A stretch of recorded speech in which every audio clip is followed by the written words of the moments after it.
Harlem, New York, August 14th, 1964. It was 3:47 in the afternoon when two NYPD officers pulled their patrol car to the curb on Lenox Avenue and 133rd Street, directly in front of where Bumpy Johnson stood talking with three associates outside the Palm Cafe. Johnson was 59 years old, had controlled Harlem's criminal operations for over 3 decades, and was wearing a custom-tailored suit that cost more than either officer made in a month. He was conducting legitimate business, discussing real estate investments with men who ran legal enterprises, doing nothing that warranted police attention. But officers Michael Brennan and Thomas Sullivan weren't interested in what Johnson was actually doing. They were interested in making a point, in demonstrating power, and reminding everyone on that Harlem street corner exactly who was in charge. If you're watching this story about the 72 hours that destroyed two racist cops who made the mistake of humiliating Bumpy Johnson in public, drop a comment telling us what city or country you're watching from, and subscribe so you never miss the dark stories that shaped American civil rights and organized crime. Brennan and Sullivan had been partners for 6 years, had worked Harlem's beat for most of that time, and had built reputations as the kind of cops who believed their badges gave them license to treat black civilians with contempt. They've been investigated twice for excessive force. Both investigations have gone nowhere. Buried by a department that protected its own and that didn't particularly care how white officers treated Negro neighborhoods as long as the violence didn't attract too much media attention, the two officers got out of their car and walked directly toward Johnson. Not casually. Not as part of routine patrol. With purpose. With the kind of body language that told everyone watching that something confrontational was about to happen. Brennan reached Johnson first. "Hey boy, let me see some identification." Johnson turned slowly, looked at Brennan with the kind of calm that came from decades of dealing with police harassment. "Officer, I'm not doing anything illegal. I'm standing on a public sidewalk having a conversation." "I didn't ask what you were doing," Brennan said, stepping closer. "I told you to show me identification. You deaf or just stupid?" The three men Johnson had been talking with tensed. The small crowd that had been walking past slowed, sensing trouble, wanting to help but understanding that interfering with police meant becoming targets themselves. Johnson reached slowly into his jacket pocket, pulled out his wallet, removed his driver's license, and handed it to Brennan. Sullivan walked around behind Johnson, positioning himself so Johnson was surrounded. Standard intimidation tactics. Make the subject feel trapped. Make witnesses understand that challenging police authority would be met with overwhelming force. Brennan studied the license for longer than necessary. Ellsworth Johnson. That your real name? Ellsworth? That's a girl's name, ain't it? It's my name, Johnson said quietly. Am I being detained for something specific, or can I go about my business? Sullivan moved closer. You can go about your business when we say you can go about your business. You understand that, boy? We're the police. That means we decide what happens on the street. Now, my partner asked you a question. Is Ellsworth a girl's name? 'Cause you look like a girl to me. All dressed up pretty. Are you one of those types? One of those homosexuals we keep hearing about? The crowd had grown to maybe 20 people now. All black. All watching this public humiliation. All knowing exactly what was happening, but powerless to stop it, because challenging white police officers in 1964 Harlem was suicide. Johnson maintained his calm. Officers, I've given you my identification. I've answered your questions. If you're not charging me with anything, I'd like to continue my conversation. Brennan shoved Johnson. Not hard enough to knock him down, but hard enough to make him stumble backward. Hard enough to establish physical dominance. Hard enough that everyone watching understood this had escalated beyond a simple ID check. You getting smart with us, boy? You think because you run some numbers racket that you're somebody important? You think your illegal money makes you better than us?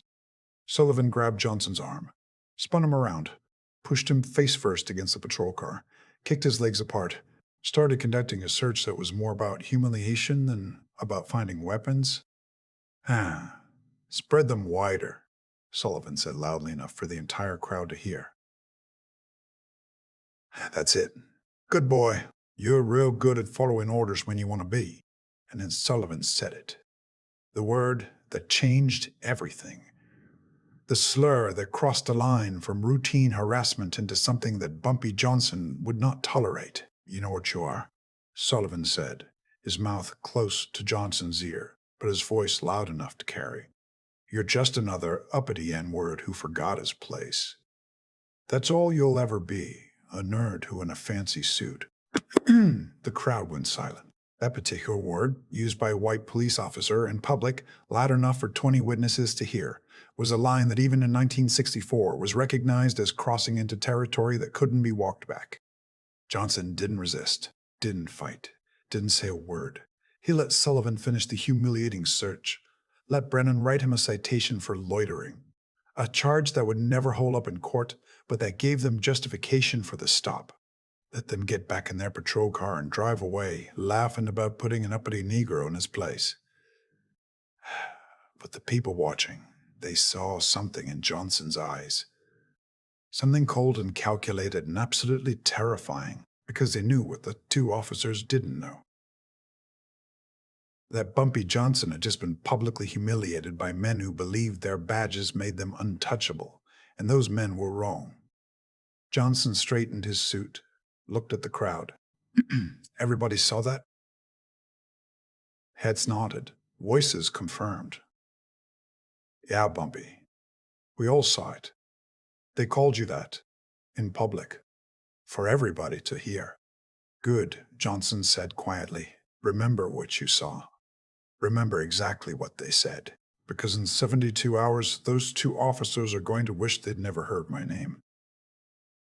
This is where Bumpy Johnson shows why you never publicly humiliate a man who has power, connections, and a very long memory. If you're still watching, comment below what city you're from and hit subscribe, because what happens next became a masterclass in systematic destruction.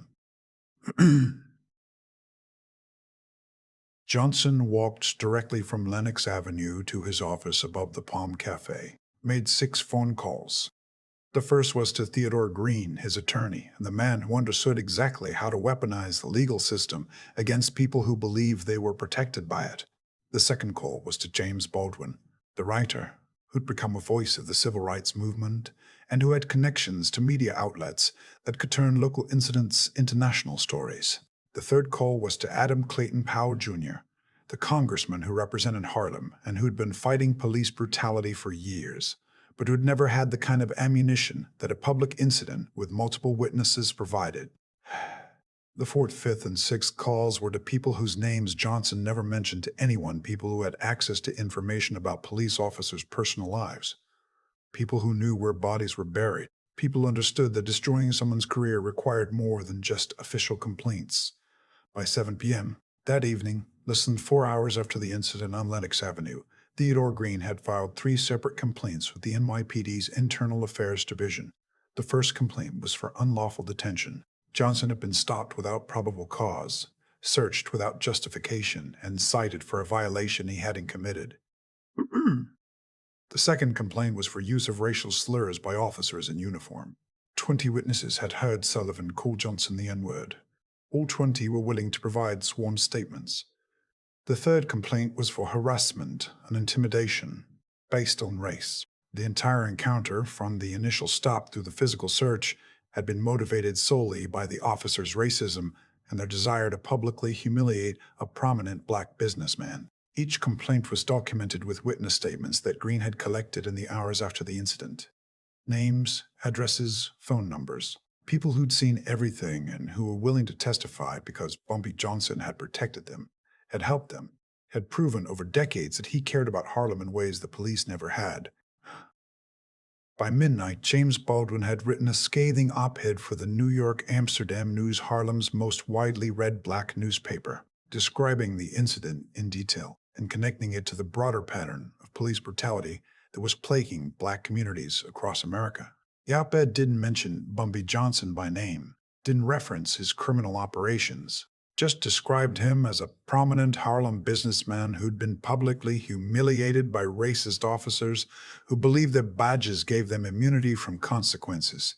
By Saturday morning, August 15th, the story had been picked up by the New York Times, a small article on page 12, but enough to bring citywide attention to what had happened on Lenox Avenue, enough to make the NYPD's leadership aware that this incident wasn't going to disappear quietly.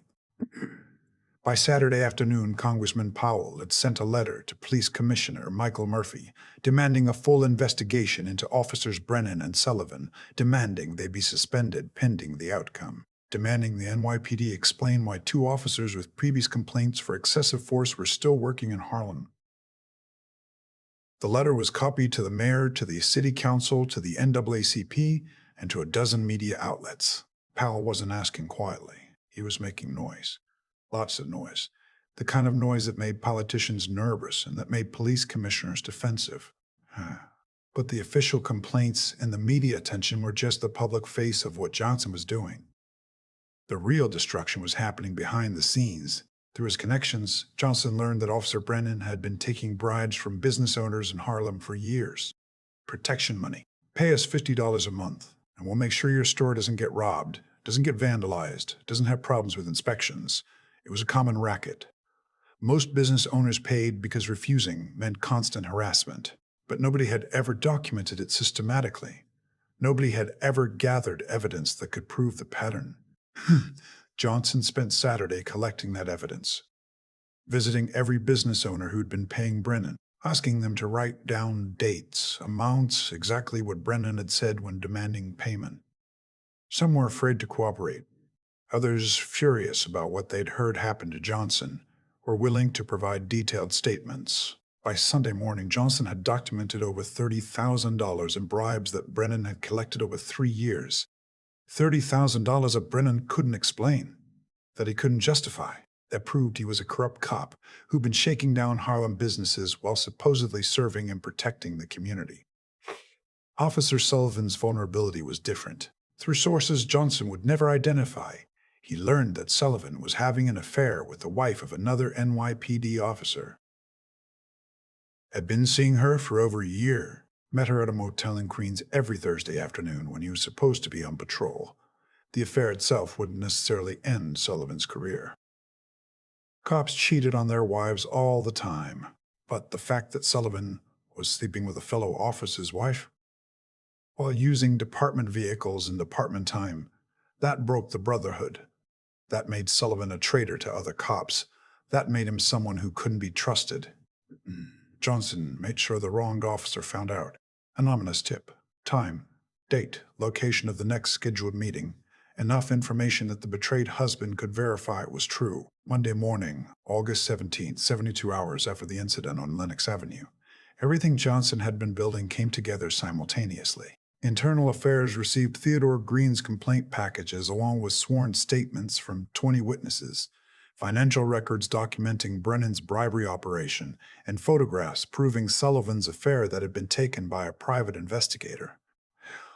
The New York Times ran a follow-up story on page 3, no longer buried in the back, this time featuring interviews with business owners who'd been paying protection money to Officer Brennan. Direct quotes. Names. Amounts. Evidence that couldn't be dismissed. Commissioner Murphy received a delegation led by Congressman Powell, accompanied by representatives from the NAACP, from Harlem's churches, from community organizations. They presented a list of demands. Brennan and Sullivan suspended immediately, full investigation, transparency, accountability. And the other NYPD officers who worked with Sullivan, they learned about the affair, about the betrayal, about how Sullivan had been sleeping with one of their own wives while pretending to be a brother officer.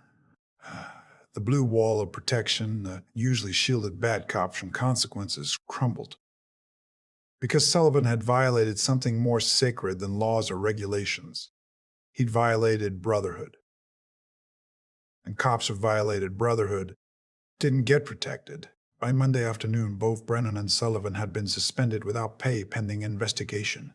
By Tuesday morning, Brennan had hired a lawyer and was preparing to fight the charges, claiming the bribery accusations were fabricated, that business owners were lying to protect a known criminal. But the evidence was overwhelming. 30 different business owners with consistent stories. Financial records showing deposits Brennan couldn't explain.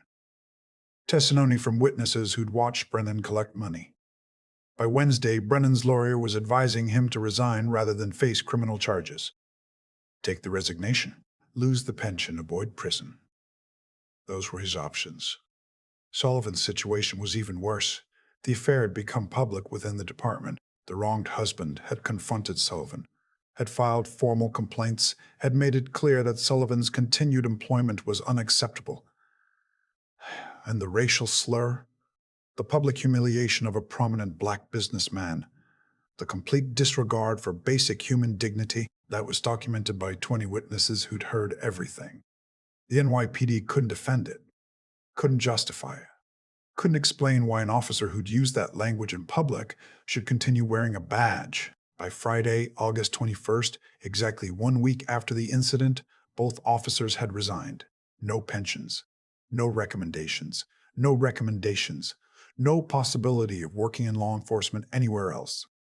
Their careers destroyed, their reputations ruined, their futures uncertain. Before we finish this story, if you made it this far, drop a comment telling us what country you're watching from. And subscribe, because organized crime history is full of moments when power isn't about violence, but about knowing exactly how to destroy people who think they're untouchable.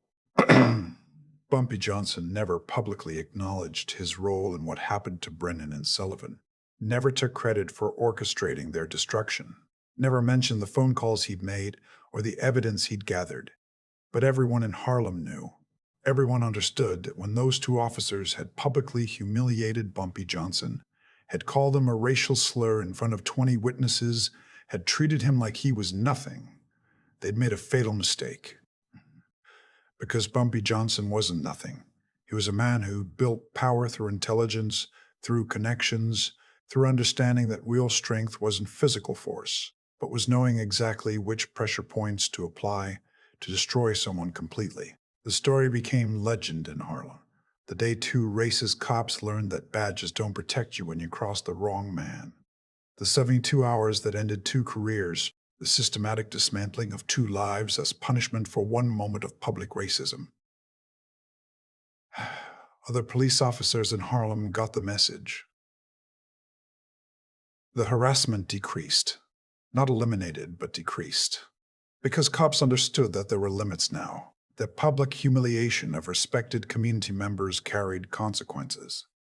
That Bumpy Johnson had demonstrated he could reach into the NYPD itself and destroy officers who thought they were untouchable. Michael Brennan left New York in 1965, moved to Florida, worked construction until he died in 1981. Never spoke publicly about what had happened, never admitted to the bribery, just disappeared into obscurity, his police career ending in disgrace rather than the retirement with honors he'd expected. Thomas Sullivan stayed in New York but never recovered professionally or personally. His marriage ended, his friendships within the department evaporated.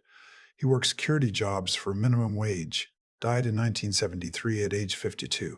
His obituary mentioned he'd been a police officer once, didn't mention why he'd resigned. And Bumpy Johnson? He lived another 4 years after the incident, dying of a heart attack in 1968 at age 62. When people talked about his legacy, when they remembered what made him powerful, they often mentioned that August day in 1964, not because of the humiliation he'd endured, but because of how he'd responded, with intelligence rather than violence, with systematic destruction rather than immediate revenge.